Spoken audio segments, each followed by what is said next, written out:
Special news report. Hurricane Erin approaches the U.S. East Coast, warnings of storm surge, high waves, and an unusual cold blast. Opening segment. Good evening, and welcome to this special broadcast. We bring you the latest updates on the extreme weather events unfolding across the United States. While the East Coast braces for the powerful Hurricane Erin, one of the strongest systems to approach the region this season, a new concern is also emerging: an unusually strong blast of cold air from Canada, expected to push temperatures down to record lows for late summer. In this report, we will analyze the path and impact of Hurricane Erin, the damage it has already caused, and what lies ahead for millions of Americans in the coming days. Let's begin. Part 1. Overview of Hurricane Erin. According to the National Hurricane Center, Hurricane Erin is currently moving offshore near North Carolina. This is the closest point of approach to the U.S. mainland. And while the storm is not forecasted to make a direct landfall, its effects are being felt hundreds of miles away across the entire eastern seaboard. Experts note that Erin once reached near Category 5 intensity while over open waters. Though it has since weakened to a strong Category 2 storm, its wind field has expanded dramatically. In fact, its radius of tropical storm-force winds is now 2 to 3 times larger than it was just days ago. That means destructive conditions are reaching well beyond the storm's center, battering coastal communities with dangerous seas and high winds. Part 2. Impacts along the Atlantic coast. Reports from Cape Hatteras confirm waves as high as 15 to 20 feet crashing over protective sand dunes. Seawater has already flooded roadways and low-lying neighborhoods, prompting local officials to issue mandatory evacuation orders. The effects are not confined to the Carolinas. States including Virginia, Maryland, New Jersey, and even parts of Massachusetts are reporting coastal flooding, rough surf, and significant disruptions to travel and tourism. One of the gravest concerns remains rip currents, powerful, fast-moving channels of water pulling swimmers away from shore. Lifeguards and emergency crews have already carried out hundreds of rescues from Florida all the way to New England in just the past few days. Authorities are urging the public to avoid swimming altogether, warning that the ocean is currently unsafe and potentially deadly. Part 3. Wind strength and potential damage. Forecasters warn that the Outer Banks of North Carolina will continue to experience hurricane-force gusts today, reaching between 60 and 75 miles per hour. Farther north, in Virginia Beach and Cape Cod, winds could reach 25 to 45 miles per hour with scattered showers.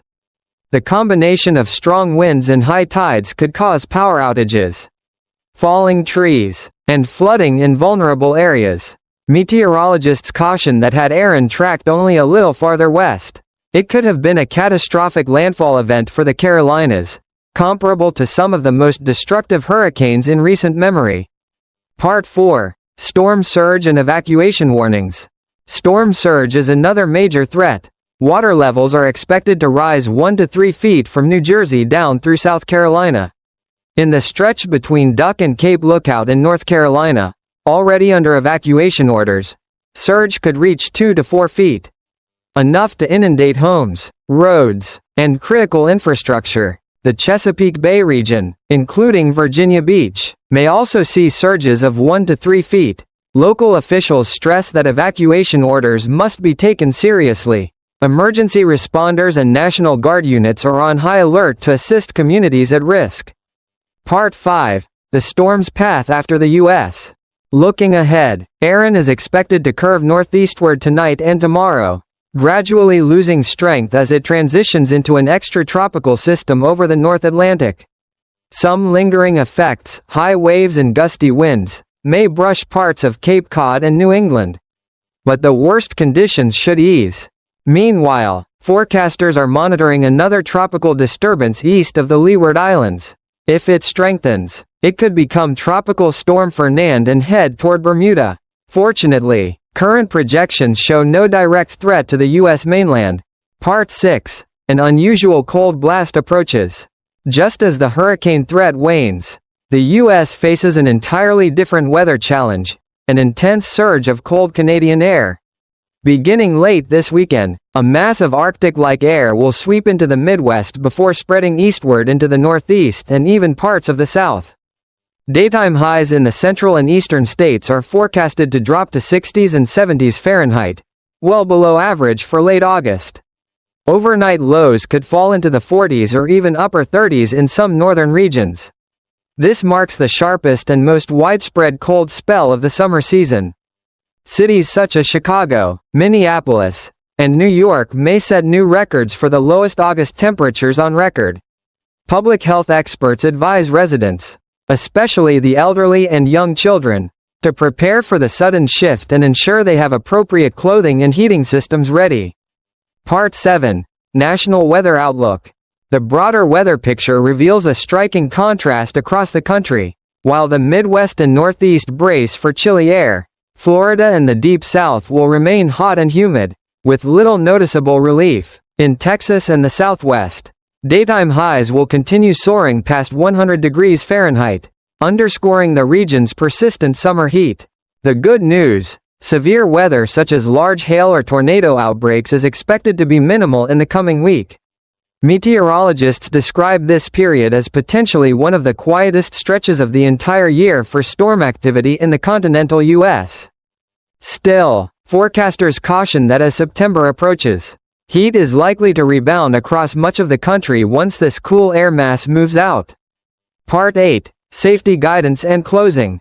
Hurricane Erin serves as a stark reminder of nature's power and unpredictability. Even without a direct landfall, the storm has unleashed destructive seas, dangerous rip currents, and flooding across a vast stretch of the East Coast. Rescue operations have already highlighted the risks of underestimating such conditions. At the same time, the abrupt transition from hurricane threats to record-breaking cold underscores how rapidly weather patterns can shift. Communities must remain alert, adaptable, and prepared. Authorities recommend residents in coastal areas should follow all evacuation orders and avoid entering the ocean until conditions improve. Families in the Midwest and Northeast should prepare for unseasonably cold temperatures by checking heating systems and ensuring adequate clothing and shelter. Travelers and vacationers should remain flexible, monitoring forecasts and adjusting plans to avoid high-risk zones.